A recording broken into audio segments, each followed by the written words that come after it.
हम्म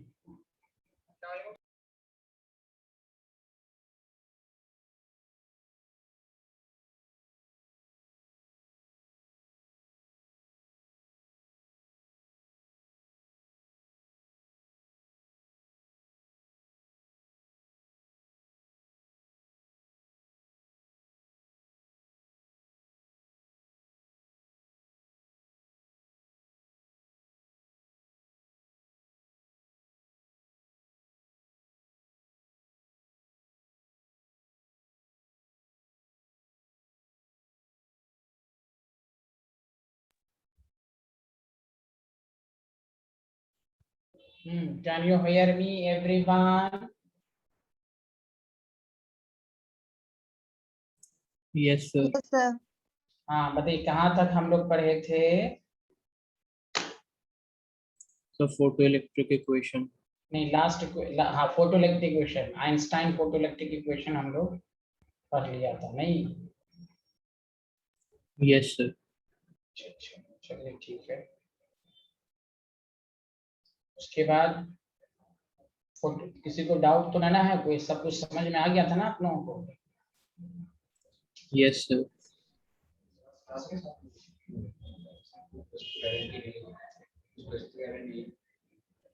क्या बच्चे तो कह रहे नहीं आज नए बच्चे हैं, वो बैच तुम्हारा अलग है, तुमसे क्यों पूछ रहे हो?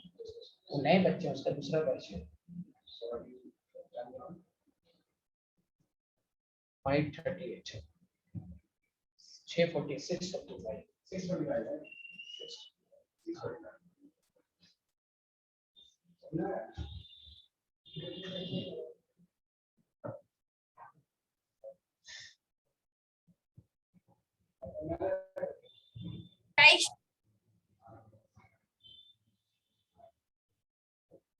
तो देखिए, आपको आइंस्टाइन फोटो इलेक्ट्रिक इक्वेशन मैंने बता दिया, is equal to work function plus kinetic energy था। ये मैंने आपको बताया था। समझ में बात आ रही है कि नहीं? हाँ या ना? यही तक तो था। Yes, sir.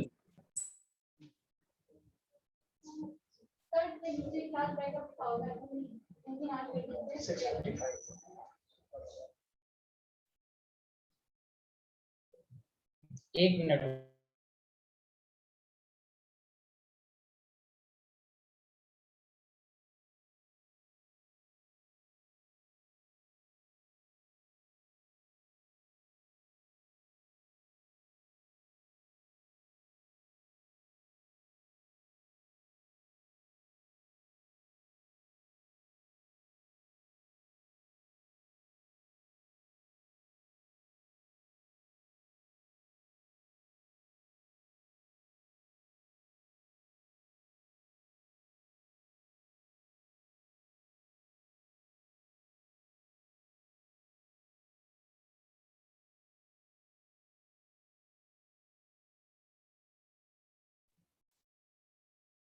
चलिए, अब इसके नीचे आप रिमार्क्स लिखिएगा।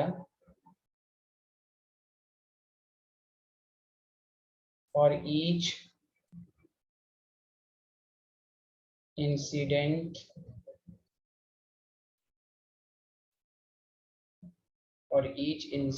photon only one electron is ejected। एक फोटोन से एक ही इलेक्ट्रॉन निकलेगा। समझा? Hello everyone.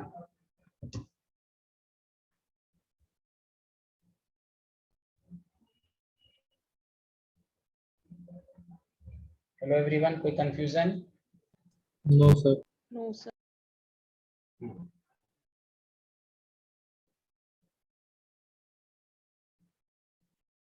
There is no time lag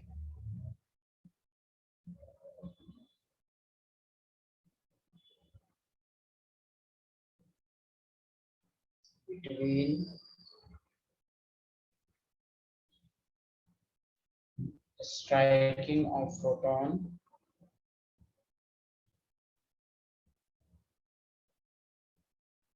and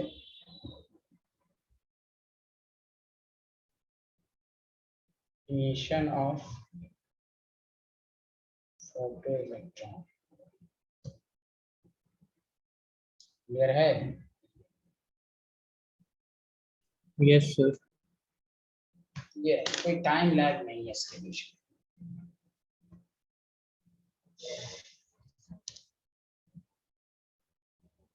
कोई दिक्कत तो नहीं है?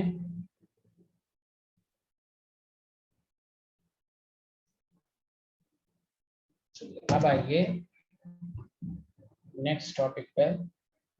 टॉपिक डालिए, इसी से रिलेटेड है, उसके बाद फिर न्यूमेरिकल शुरू करेंगे। इंटेंसिटी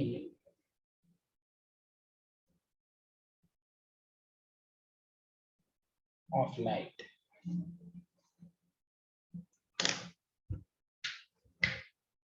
ठीक है, इंटेंसिटी ऑफ लाइट का मतलब होता है is define as number of photon strike the metal surface per unit area per unit time. Is defined as number of photons strike the metal surface per unit area per unit time. Did you understand everyone?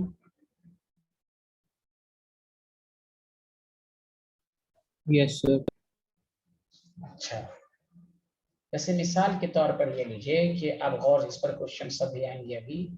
मान लीजिए एक photon strike किया, अभी आपने पढ़ा, तो एक electron eject हो गया सुटेबल फ्रीक्वेंसी। दूसरा आपने किया तो ये है।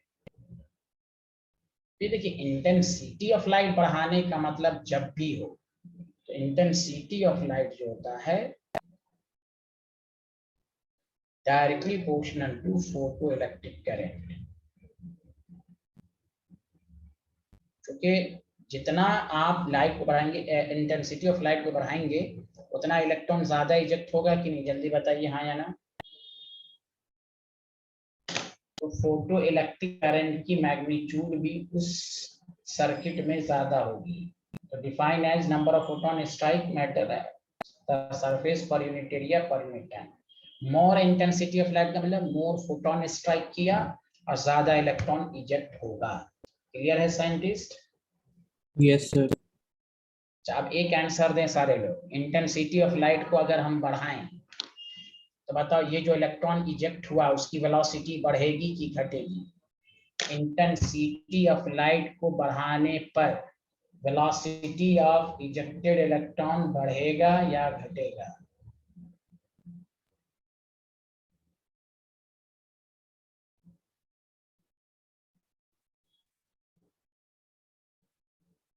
कोई बोल ही नहीं रहे, सब यहाँ अरसलान।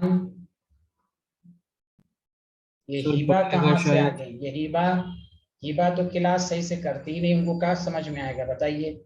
अब ये एटॉमिक स्ट्रक्चर है, ये तो कभी आती है कभी नहीं आती, वो हाँ समझ में आएगा। Oh my god. It is defined as number of photon strike the metal surface per unit area per unit time. तो इंटेंसिटी ऑफ लाइट को अगर बढ़ाने पर बताओ वेलोसिटी ऑफ इजेक्टेड इलेक्ट्रॉन बढ़ेंगे कि घटेंगे? क्या हुआ बताएं? सर बढ़ेगी। अच्छा चलिए, आपको एक सारे लोग देखें मेरे साथ साथ क्वेश्चन लिखें। In which case photoelectric affect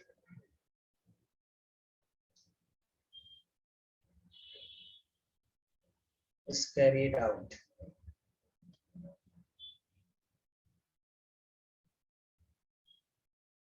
Hiba, मेरी आवाज आ रही है आपको?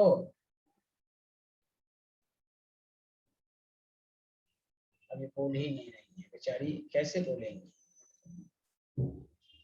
हाई इंटेंसिटी ऑफ लाइट कभी उस बैच में आती है कभी उस बैच में आती हैं। ओ my God. High intensity of light with suitable frequency. मेरे साथ साथ जल्दी जल्दी लिखिए। सुटेबल फ्रीक्वेंसी का मतलब ये होता है जिस फ्रीक्वेंसी पर photo electric current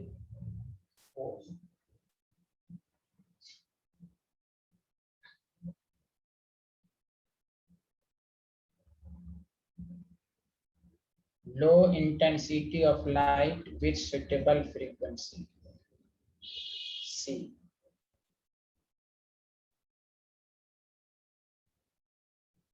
High intensity of light with low frequency. Low frequency का मतलब suitable से आपने कम दिया. D. Low intensity of light with low frequency.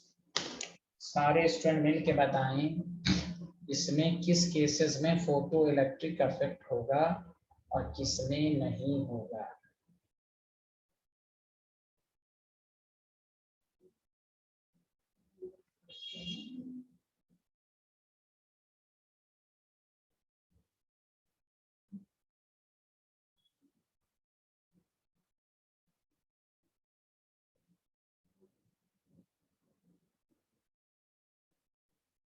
Question लिख लिया. Hello everyone. Yes sir. बताइए किस केसेस में होगा.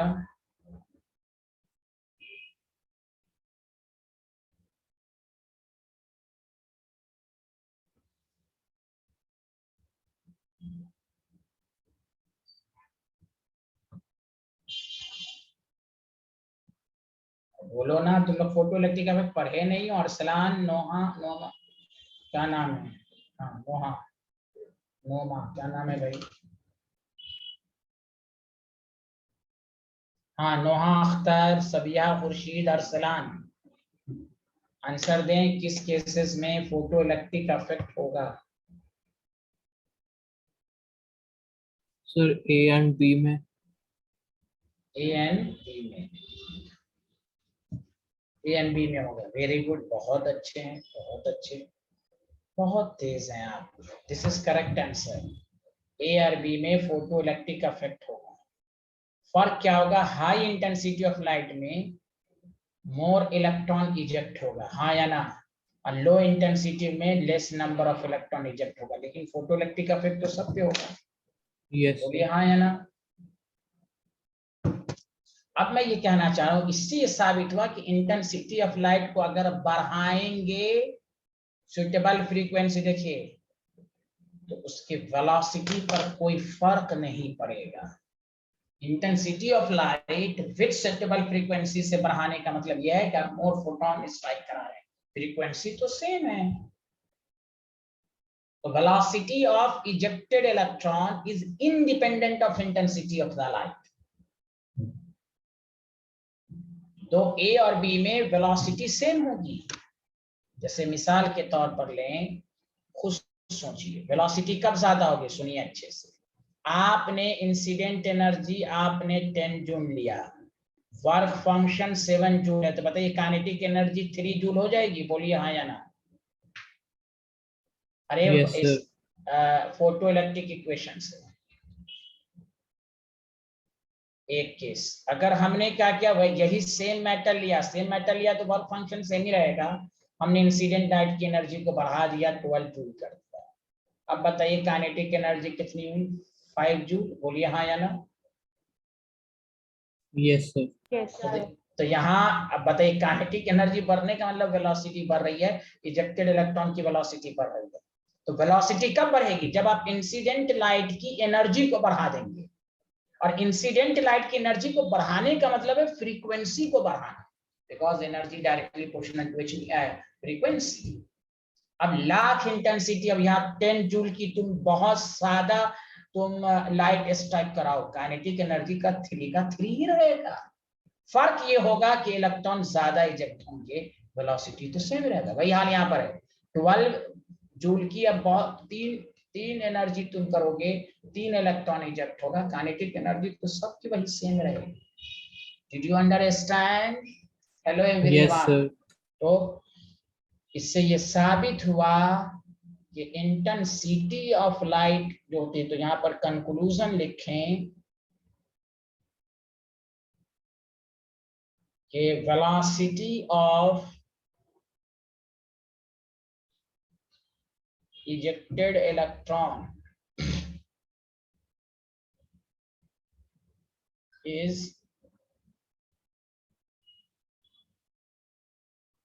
independent, velocity of ejected electron is independent of intensity of light.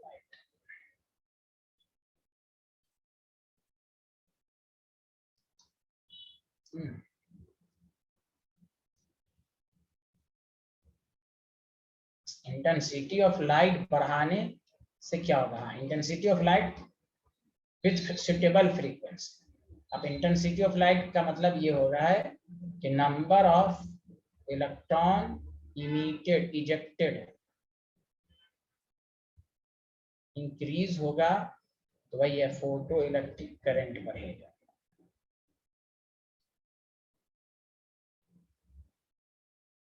से साबित हुआ कि वेलोसिटी ऑफ इजेक्टेड इलेक्ट्रॉन अगर डिपेंड करता भी है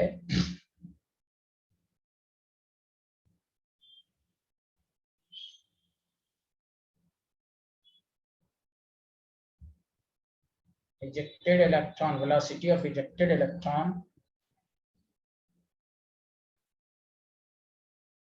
depends upon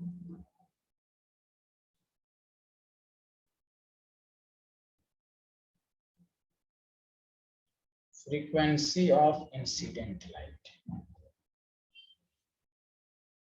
इंसिडेंट लाइट की फ्रीक्वेंसी पर डिपेंड करेगा। बताइए आया सबको समझ में? हाँ या ना? Yes sir. Thank you. अब बताइए मैं एक दफा पूछना चाहता हूँ, फोटो इलेक्ट्रिक इफेक्ट लाइट के पार्टिकल नेचर को बताता है कि वेव नेचर को? देखिए सब चुप है। उसी दिन तो बताया था light photo electric effect light के वेव नेचर को बताया कि पार्टिकल नेचर को?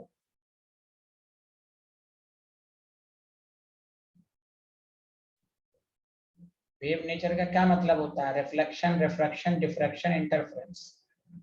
ये लाइट की पार्टिकल नेचर है ना, तभी तो फोटोन की एनर्जी बात हो रही, पैकेट ऑफ एनर्जी, तभी तो इलेक्ट्रॉन इजेक्ट हुआ। This is called particle nature of light. Einstein ने प्लैंक्स क्वांटम थ्योरी का इस्तेमाल करके बताया कि लाइट के अंदर पार्टिकल नेचर है। अरे बोलो, आवाज आ रही है सबको? Yes sir. ये तो बताया था, तो फिर क्यों नहीं बता पा रहे हैं आप लोग भाई? सब कुछ पढ़ लिया लेकिन बोला आपको यही नहीं मालूम है फोटो इलेक्ट्रिक इफेक्ट लाइट के किस कैरेक्टर को बताता है? तो पार्टिकल नेचर को। चलिए आगे बढ़े। Hello everyone. यस।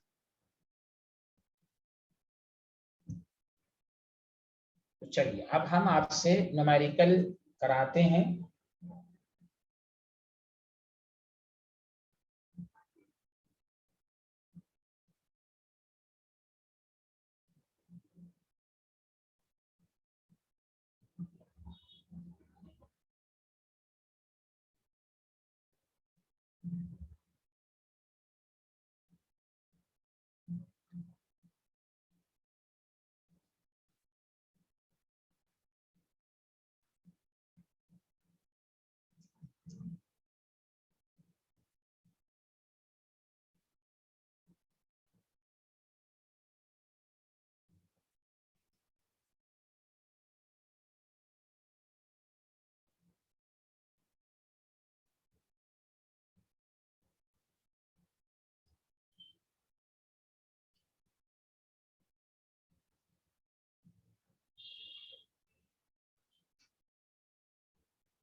लिख लिया?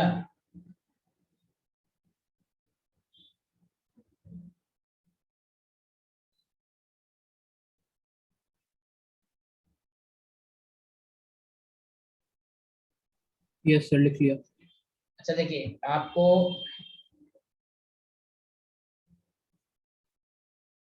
लैंग्वेज से पता चल जाएगा फोटोन ऑफ वेवलेंथ मेटल है, वर्क फंक्शन है, तो आपको पता ही चल जाएगा कि फोटो इलेक्ट्रिक इफेक्ट का न्यूमेरिकल है वर्क फंक्शन के नाम से। बोलिए हाँ या ना। तो आपको यस कुछ नहीं सर। करना है, काइनेटिक एनर्जी का है, फोटो इलेक्ट्रिक इक्वेशन का फॉर्मूला होता है E is equal to W naught plus kinetic energy. समझा कि नहीं, ई काइनेटिक एनर्जी। तो मेरे मतलब ये है कि काइनेटिक एनर्जी जब निकालना है तो kinetic energy is equal to E minus W naught. आप हमेशा एग्जाम में क्या कीजिएगा, ऑब्जेक्टिव अप्रोच में दोनों को अलग अलग निकालिए। ई क्या है, incident energy, SC by lambda photon की एनर्जी। मैंने ट्रिक्स दिया था 9.86 10 टू द पावर माइनस 26, याद है ये ट्रिक्स? बोलिए हाँ या ना। Yes sir.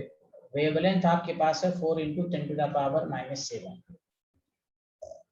तो आप इसको ये भी लिख सकते थे ना, 2 into 10 to the power minus 25, 4 into 10 to the power minus 7, 2 to the 4, 1/2 कितना हो जाएगा 0.5 10 to the power minus 18, 5 into 10 to the power minus 19 joule. अब देखिए वर्क फंक्शन आपको दिया हुआ है 2.13 electron volt, 2.13 electron volt. Electron volt को जूल में कन्वर्ट करने के लिए 1.6 10 to the power minus 19, because 1 electron volt 1.6 10 to the power minus 19 joule होता है। बोलिए हाँ या ना।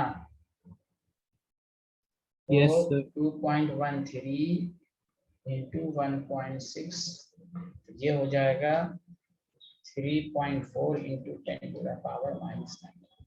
हमेशा याद रखिएगा फोटो इलेक्ट्रिक के न्यूमेरिकल में कि पावर हमेशा सेम लाइएगा। अब देखिए दिस इज आसान, बहुत सारे लोगों को कैलकुलेशन बहुत ही टफ लगता है।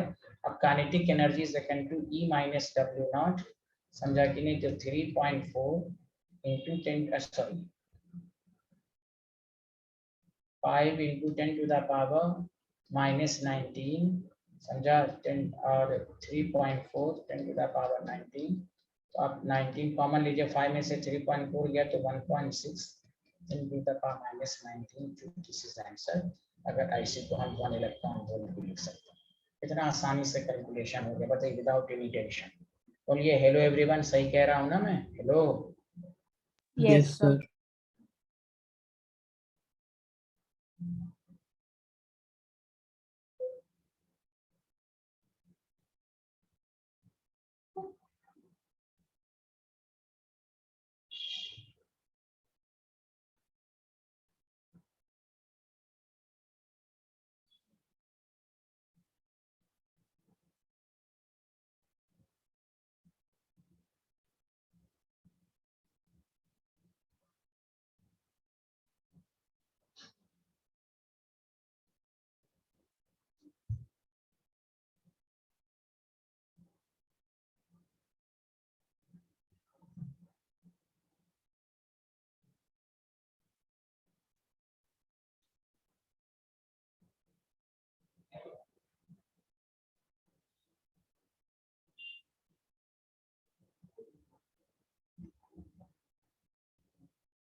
लिख लिया?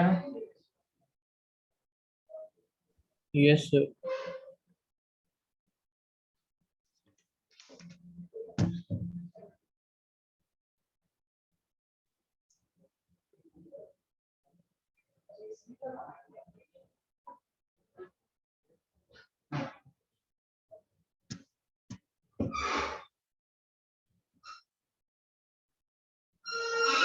When of electromagnetic radiation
लिया।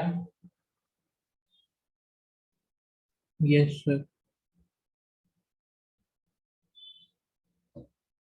तो देखिए इसको कैसे करेंगे। When electromagnetic radiation of wavelength 300 falls on the surface of sodium, electrons are emitted of kinetic energy इतना। What is the work function? Again work function है तो आपको क्या मालूम है? E is equal to W naught plus kinetic energy।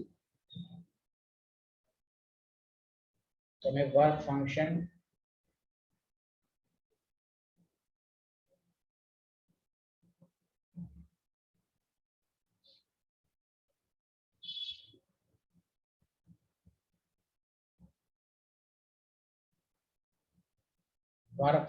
जो है तो क्या हो जाएगा? E minus kinetic energy. ये तो लिखेंगे, जल्दी बोलिए हाँ या ना। yes sir, फिर वही बात, आप जब भी इस तरह का फोटोइलेक्ट्रिक आप इंडिविजुअल निकालिए, ई पहले निकालते, E is equal to incident light की फिल्म है। फिर वही ट्रिक्स आप अपनाइए, 2 × 10⁻⁻25 300 नैनोमीटर है, 10⁻⁻9। तो अच्छा ये होगा यहाँ पर 2 ना लेकर आप ये लीजिए तो उससे कैंसिल हो गया। 19.86 10⁻26 3 × 10⁻⁻9 19.86 × 10⁻3 × 10⁻, क्या हो जाएगा?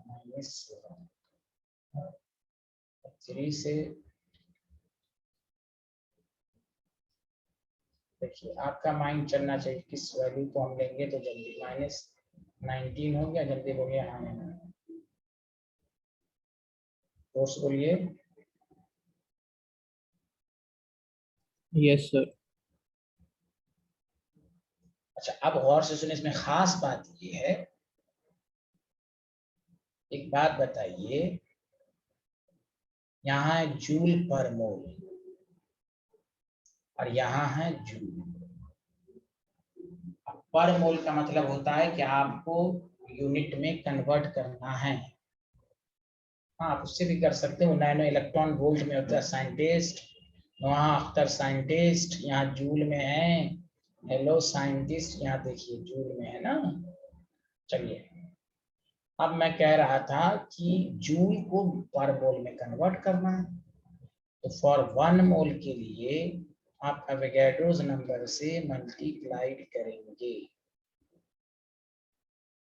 E is equal to 6.62 10⁻⁻19 is it 6.022 10⁻23। समझ में बात आई हाँ या ना? जल्दी बताइए।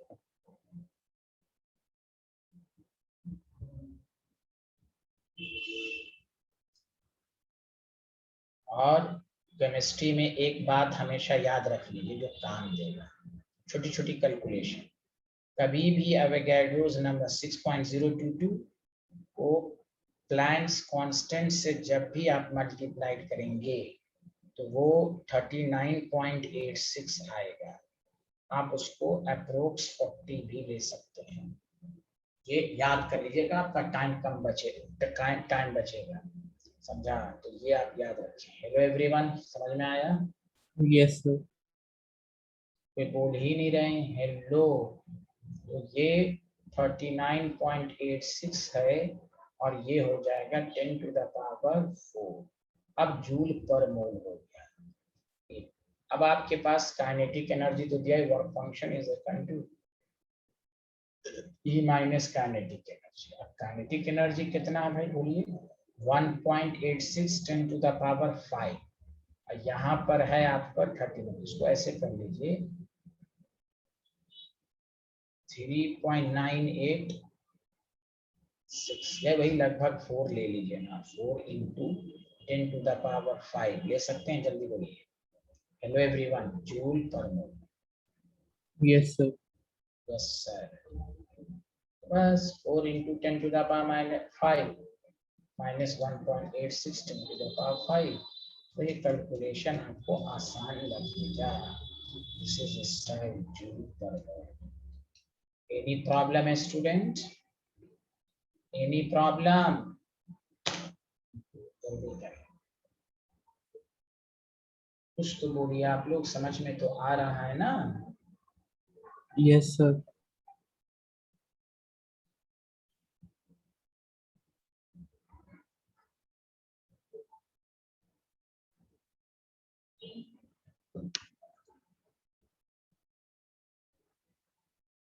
गुड। कैलकुलेशन को इजी वे में आपको सॉल्व करना है। लिख लिया तो बताइए।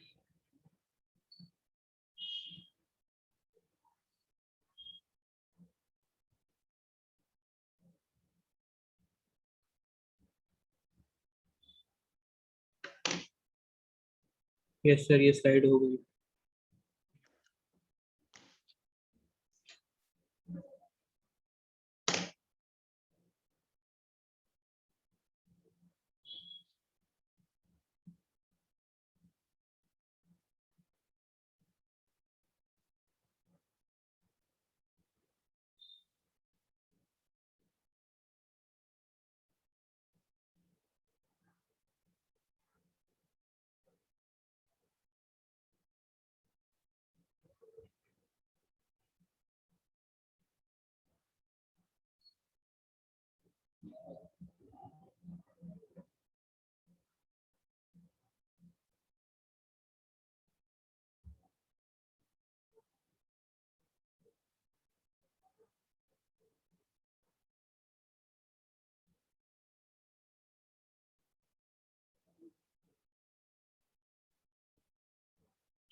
तो बोलिए आया?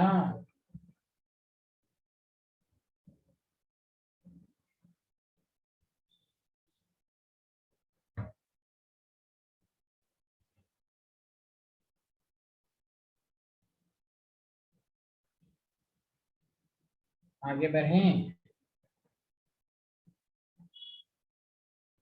Yes, sir. लिख लिया।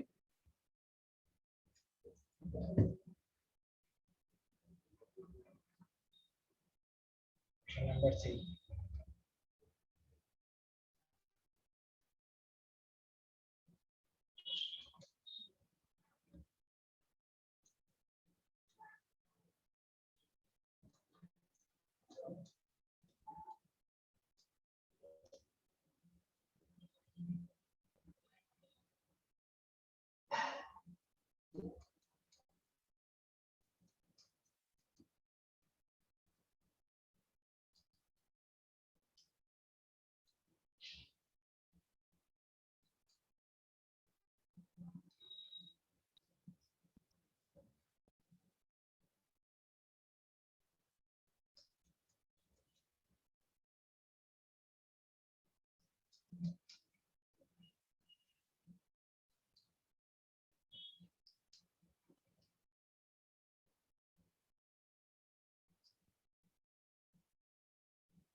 ये दिखने में बड़ा है, बनाने में आसान। When metal is irradiated, irradiate मतलब वही है स्ट्राइक करना, समझा कि नहीं, विद फ्रीक्वेंसी इतना hertz, then photoelectron emitted at kinetic energy when the same metal at critical frequency का मतलब ये है कि आपको थ्रेशोल्ड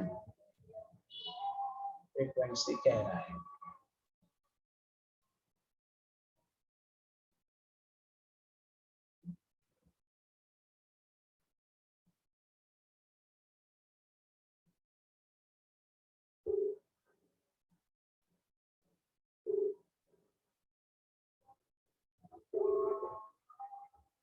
लिख लिया सारे लोग, हाँ या ना? यस सर, लिख लिया। इसमें आपको निकालना क्या, थ्रेशोल्ड फ्रीक्वेंसी। कोई बात नहीं है, आपके पास देखिए काइनेटिक एनर्जी का फॉर्मूला हो जाएगा E माइनस डब्ल्यू नॉट। आप क्या कीजिए, kinetic energy first, kinetic energy second का आप रेशियो ले लीजिए, E1 minus W not, E2 minus W not. अब बताइए, ये जो काइनेटिक एनर्जी है, कह रहा है इसकी ट्रिपल है, तो हम ऊपर वाले को थ्री काइनेटिक, अगर हम इसको काइनेटिक एनर्जी 2 कहें, इसका ट्रिपल है अकॉर्डिंग टू द क्वेश्चन। देखिए है kinetic energy 3 times. Hello yes everyone, sir. E1 को क्या लिखेंगे, एच म्यू, म्यू नॉट को क्या लिखेंगे, एच म्यू नॉट, इसको क्या लिखेंगे, एच म्यू 1, एच म्यू 2, मैंने कहा क्या बनाने में आसान है, एच म्यू नॉट। ये kinetic energy cancel, 3 is equal to H cancel, mu1 minus mu naught, mu2 minus mu naught. अब 3 is equal to mu1, mu1 कितना है, 4.5 into 10 to the 16, 4.5 10 to the power 16 minus mu naught divided by 2.5 10 to the 16 minus mu naught, cross multiplication 7.5 into the 16, 3 mu naught, 4.5 10 to the power 16 minus mu naught.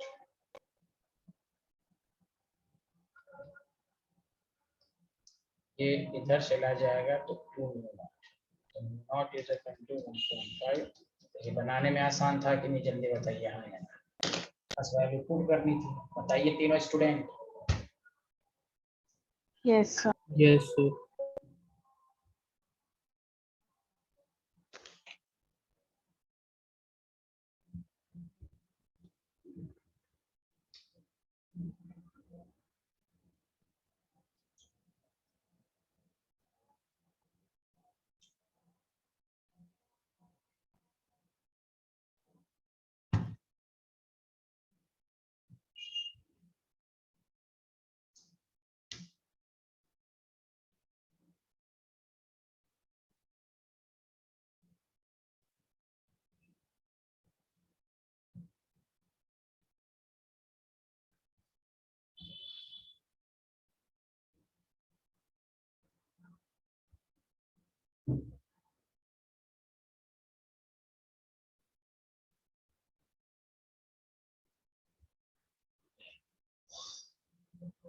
लिख लिया, बताइए।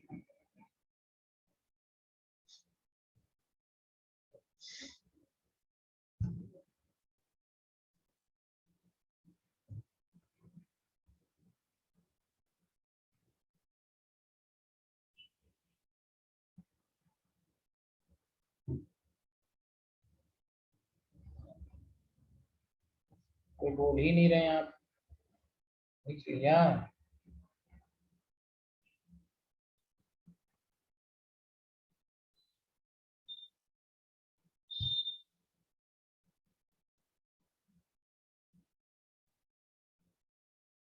Yes sir, लिख लिया है।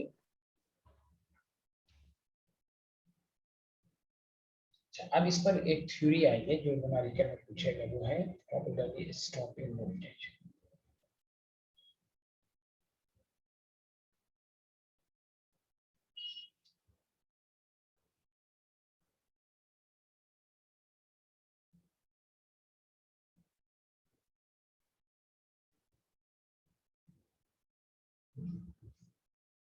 इतने सारे लोग।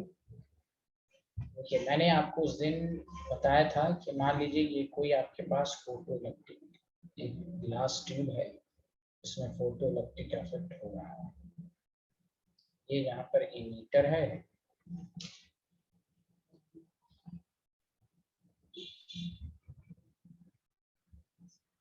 तो आपके पास तो मान लीजिए एनोड था, ये कैथोड था,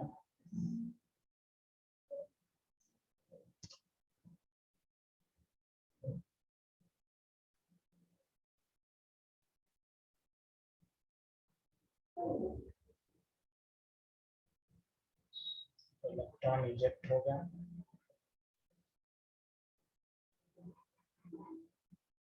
तो ये फोटो इलेक्ट्रिक इफेक्ट होगा। अगर हमें इसे रोकना है, और से सुनिए, मान लीजिए इसमें से बहुत सारे इलेक्ट्रॉन निकल रहे होंगे, एक फास्ट मूविंग इलेक्ट्रॉन होगा।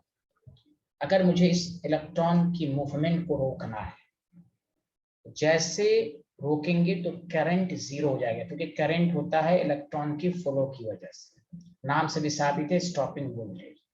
तो आप क्या कीजिए, इसी सर्किट डायग्राम में एक रिवर्स, देखिए यहाँ पॉजिटिव था, एक रिवर्स डायरेक्शन में पोटेंशियल ले लीजिए।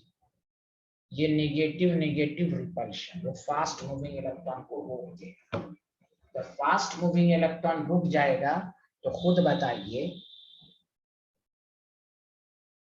Current, photo electric current zero हो जाएगा कि नहीं, जल्दी बताइए हाँ या ना।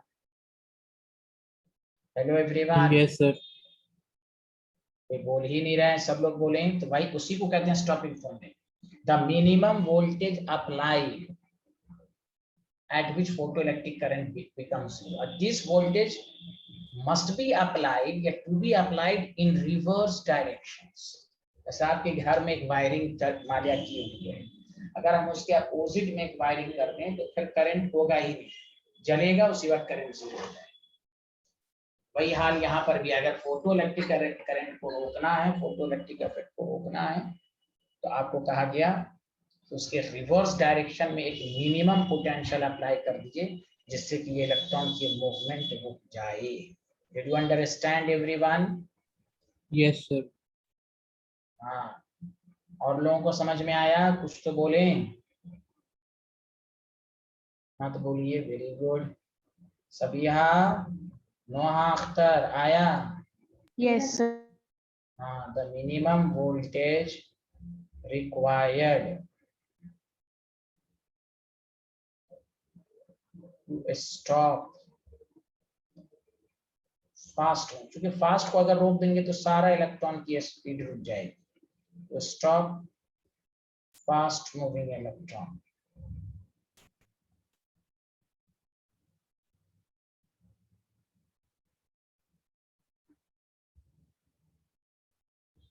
is called stopping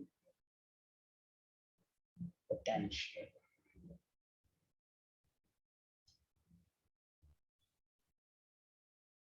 This voltage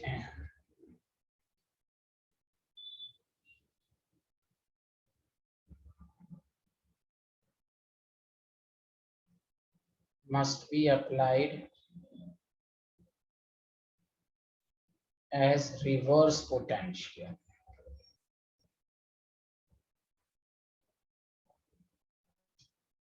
due to which photoelectric current zero.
Yes sir, लिख लिया ये। लिख लिया। चलिए अब इससे फार्मूला ड्राइव होगा, सारे लोग ध्यान दें।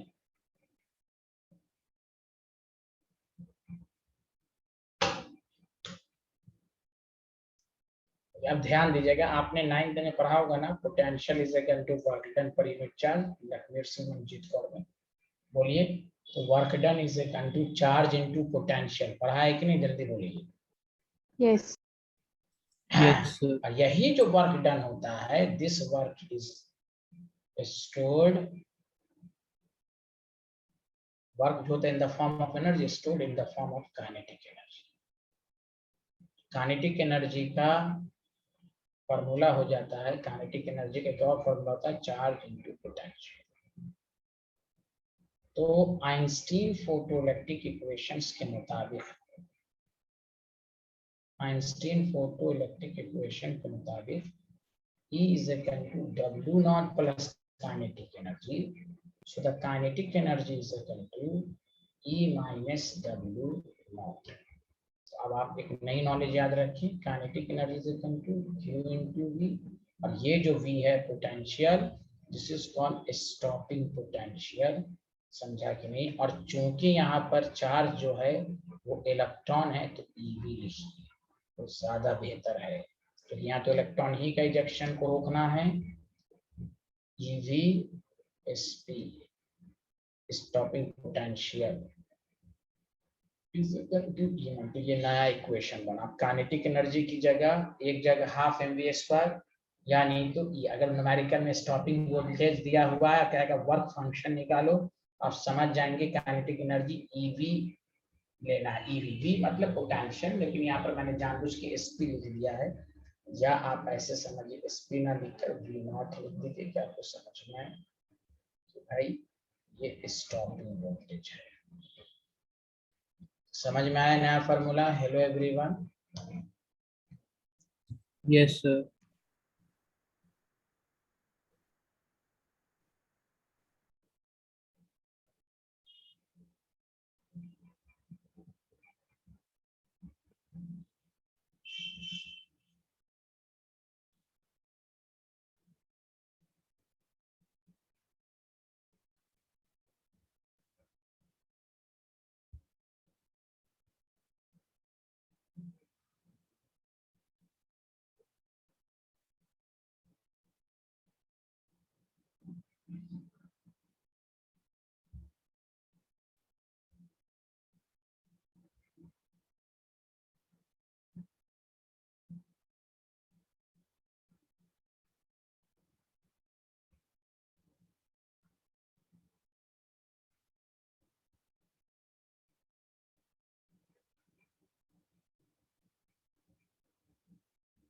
देख लिया? बोलिए हेलो।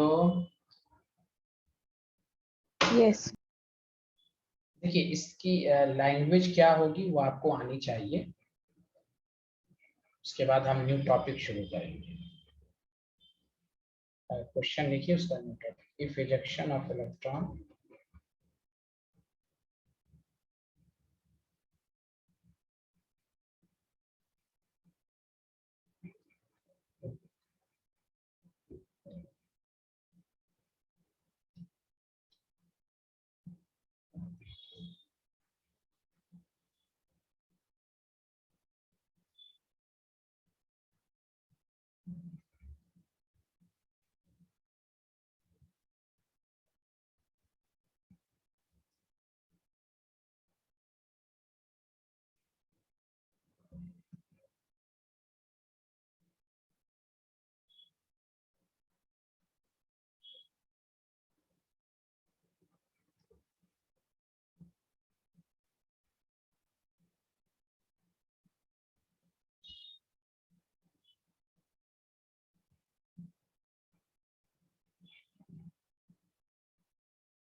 लिख लिया? जल्दी बताइए।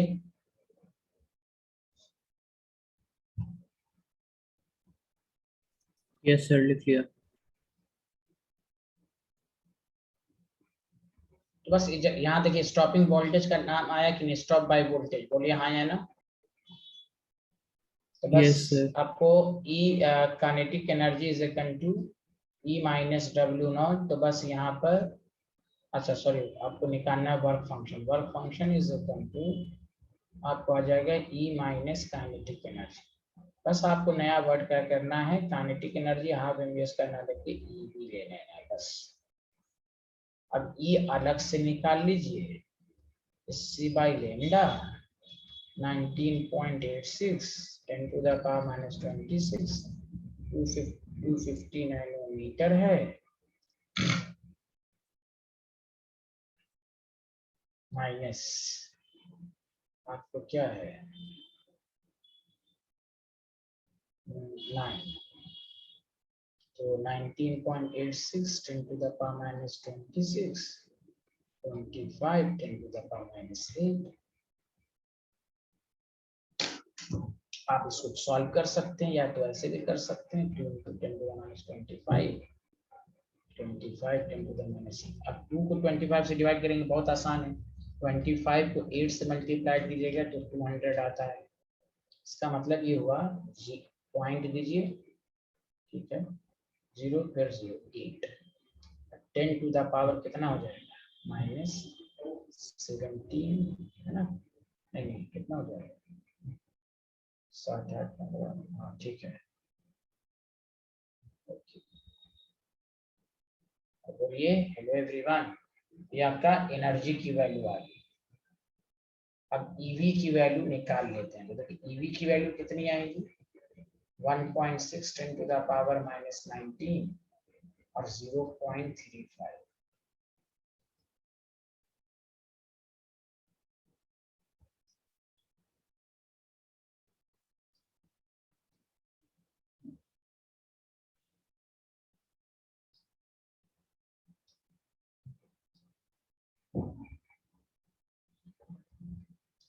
ये आ जाएगा 0.56 10 टू द पावर माइनस 19, ये आपको आ जाएगा। अब लिख लिया सारे लोग, हाँ या ना? ये पिछला स्लाइड लिख लिया था। Yes, sir. क्योंकि 19 है, जिसको आप 19 में ले आइए, 8 into 10 to the power minus 19 आ जाएगा। आ जाएगा, जल्दी बोलिए। लो, Yes, sir. पावर सेम में लाइए, वर्क फंक्शन हो गया E minus EV plus 10 to the power minus 19 8 minus 0.56। तो आप कैलकुलेशन को खुद से आसान बना के पेश कर सकते हैं। अरे सभी और नोहा सबको समझ में आया, हाँ या ना? Yes.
लिख लिया सारे लोग?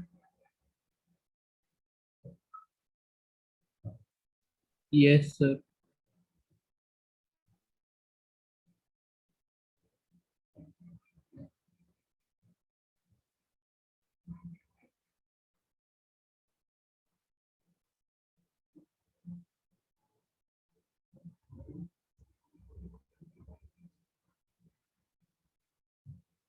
अब एक टॉपिक डालिएगा,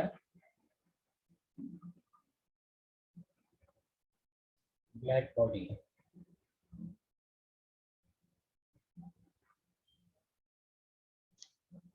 देखिए पहली बात और से सुनिएगा कि ब्लैक बॉडी भी लाइट के पार्टिकल नेचर को बताता है। कैसे सारे लोग ध्यान दें। एक केमिस्ट्री कहता है कि जब किसी भी बॉडी पर लाइट इंसिडेंट हो, और से सुनिएगा, ये लाइट इंसिडेंट होती है। व्हेन लाइट इज इंसिडेंट, याद रखिए 3 बातें हो सकती हैं। वो लाइट को एब्जॉर्ब कर सकता है, यानी अपने अंदर रख सकता है। एक फिनोमेना ये हो सकती है। दूसरी फिनोमेना हो सकती है रिफ्लेक्टेड, का मतलब आई और चली गया। इसी रिफ्लेक्टेड की वजह से कोई भी चीज हमें कलर दिखती है। कोई रेड कलर का क्यों दिखता है? आंख पर आई, रिफ्लेक्ट हुई, सी कलर। एक होता है ट्रांसमिटेड। अब सुनिए, ट्रांसमिटेड और रिफ्लेक्टेड में फर्क है। ट्रांसमिटेड का मतलब ये हुआ कि लाइट आई, रही, फिर सीधे पास हो गई। अगेन 3 बातें होंगी। लाइट आई, पूरे बॉडी के अंदर ही रह गई, एब्जॉर्ब।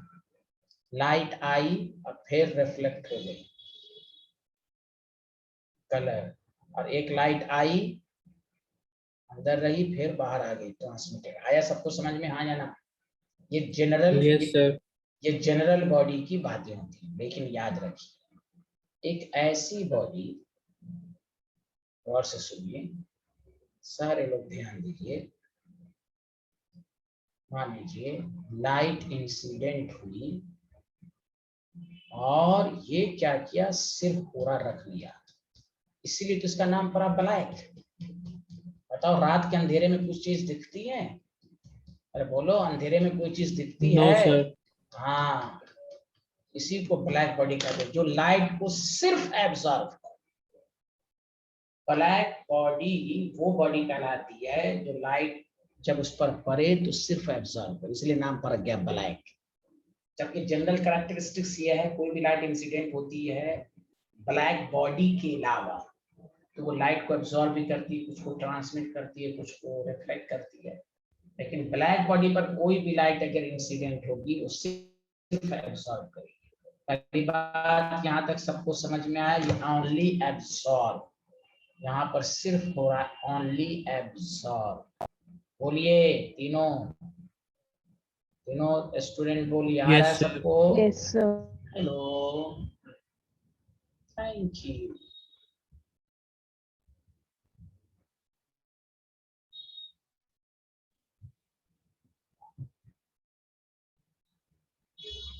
लिख लीजिए इसको जल्दी से।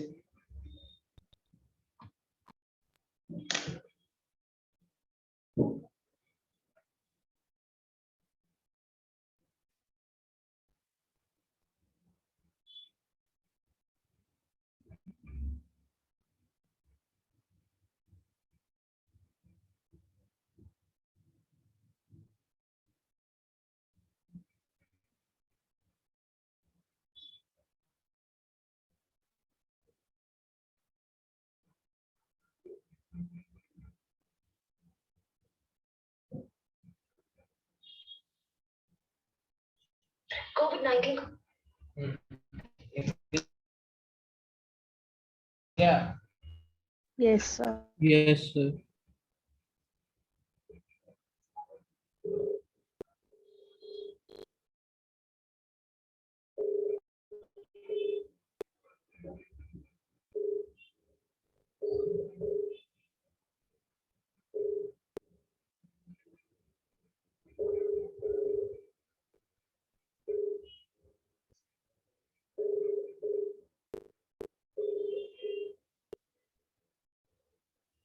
हॉट बॉडी क्या करती है? अब उसके नजदीक जाइएगा तो गर्मी लगी कि हॉट बॉडी लाइट को मिक्स करती है ऑल वे में। चाहे ये कोई भी बॉडी हो, an ideal body which emits and absorb all radiation is called black body। मेरी बात गौर से सुनिएगा। लाइट इंसिडेंट हुई, सिर्फ एब्जॉर्ब करेगा तो वो ब्लैक बॉडी होगी। हॉट बॉडी चाहे कोई भी हो, इंक्लूडिंग ब्लैक, हॉट बॉडी, तमाम बॉडी, ब्लैक बॉडी के अलावा कोई भी हॉट बॉडी हो, वो रेडिएशन सिर्फ इमिट्स करती है 0 to infinity। लेकिन जब लाइट इंसिडेंट होती है तो जनरल बॉडी और ब्लैक बॉडी में फर्क समझे, ये सिर्फ एब्जॉर्ब करेगा, ये तीनों बातें कर सकता है। लेकिन ये जो हॉट बॉडी है, कोई भी हॉट बॉडी होती है, वो रेडिएशन को इमिट्स करती है ऑफ ऑल पॉसिबल वेवलेंथ। तो कोई भी, इसलिए कहा जाता है black body is perfectly emitter and perfectly absorber. सुना सारे लोग? इसलिए नाम पर आइडियल बॉडी है, या ऐसी बॉडी है कि which emits and absorb radiation of all possible wavelength is called black body। आया सबको समझ में? हाँ या ना? Yes sir। अब ये लाइट की पार्टिकल नेचर को कैसे पता है, तो ये सब अभी साबित होगा, पहले तो उसकी थ्योरी को समझ लें। which emits and असल यही वाला है, एब्जॉर्ब वाला, यही मेन कैरेक्टरिस्टिक्स है। emit, ये तो हॉट बॉडी, कोई भी हॉट बॉडी रेडिएशन इमिट्स करेगा, असल यही है। Anidium which emits and absorb radiation of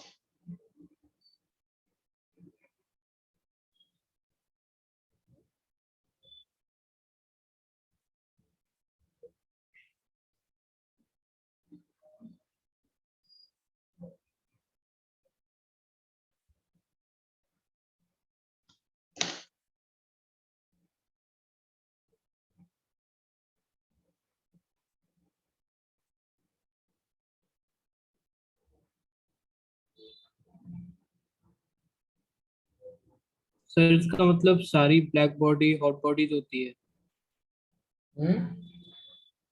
sir इसका मतलब, बोलिए। तो इसका मतलब सारी ब्लैक बॉडी हॉट बॉडीज होती है? हाँ होती है, उसमें होगी, लेकिन ब्लैक बॉडी एब्जॉर्ब करता है, हॉट बॉडी में तो सब आ गया ना, तो गलत है ना ये कहना। ये आप नहीं कह सकते, बिकॉज ब्लैक बॉडी के अंदर एक कैरेक्टरिस्टिक्स अलग हैं जो कि हैं एब्जॉर्ब सिर्फ करता है, हॉट बॉडी तो सिर्फ इमिट्स करेगा ना। ये होना ऐसी बॉडी जो दोनों काम करे, सारी रेडिएशन को एब्जॉर्ब भी करे और सारी रेडिएशन को इमिट्स करे, उसी को हम ब्लैक बॉडी कहें। Okay student? Okay sir.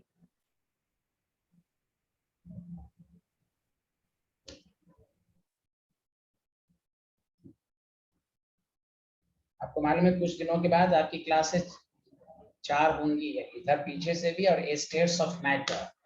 उसमें आप, अच्छा आप लोगों को ऑर्गेनिक के लिए नहीं बोला गया था ऑर्गेनिक ज्वाइन का भी? अच्छा एग्जाम चल रहा है इसमें, स्टेट्स ऑफ मैटर से आपको ज्वाइन करना ही पड़ेगा, 2-3 क्लास से आपका सिलेबस होगा नहीं। ये सुन लें, सुना सारे लोग? हाँ या ना?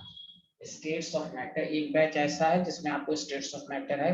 स्टेट्स ऑफ मैटर में पीछे का कुछ भी नहीं है, सिर्फ मोल वगैरह आता है, थर्मो आयनिक इक्विलिब्रियम वगैरह, ये सब बड़े बड़े चैप्टर्स हैं फिजिकल केमिस्ट्री के।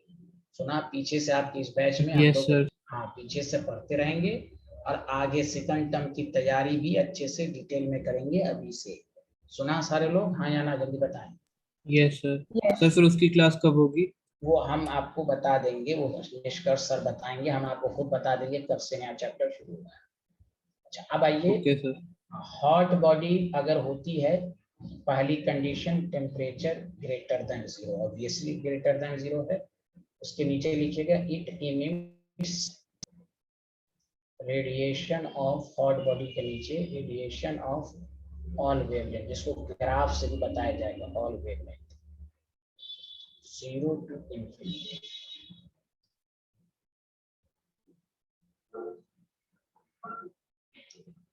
It does not emits each wavelength with equal amount। तमाम वेवलेंथ को इमिट करेगा, लेकिन सबकी अलग अलग इंटेंसिटी होगी, अलग अलग अमाउंट होगा। सुना?